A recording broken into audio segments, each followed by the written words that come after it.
Look, if you had asked, a day before the incident whether a 777 could disappear and nobody would know where it is, everybody would have said impossible. It's now happened, and I think the challenge now, especially for the people that have families or people that they know on that aircraft, is the speculation really isn't helping. And so there's all sorts of different speculations, but it is now clear that an aircraft that big can disappear.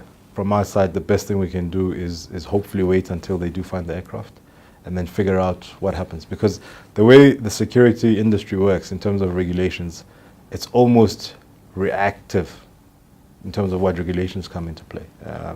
You know, something happens and then we figure out that, okay, maybe we need to have regulations to stop something like this happening.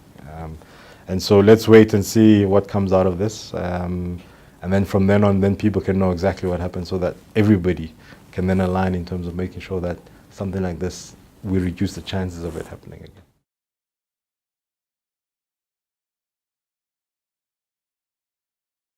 If you want to be a licensed civil aviation airport, there's certain regulations that you must adhere to, and there's certain standards that you must actually apply in terms of screening of passengers, in terms of securing your airport, to ensure safe travels for all passengers and all airlines.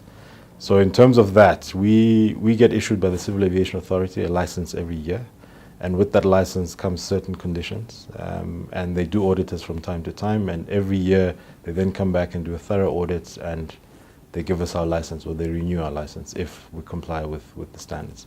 We also get audited by, in fact the whole country gets audited by the American agency called TSA, which is a security agency, because we've got flights that go to the US.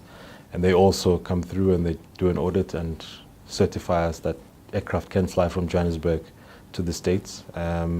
So it's quite a rigorous process in that sense. So what we do as an airport specifically is to make sure that we've got means and ways of maintaining the quality of that screening so that it does meet consistently the standards that we've promised all of these regulatory bodies that would actually meet.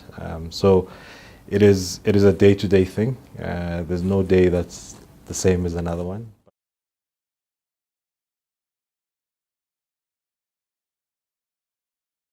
There hasn't been necessarily something that we'd call a normal public speak, so to speak, a terrorist attempt of any kind. But we deal with different situations pretty much every day, and that's something that is dealt with the necessary security agencies and the necessary authorities from our side.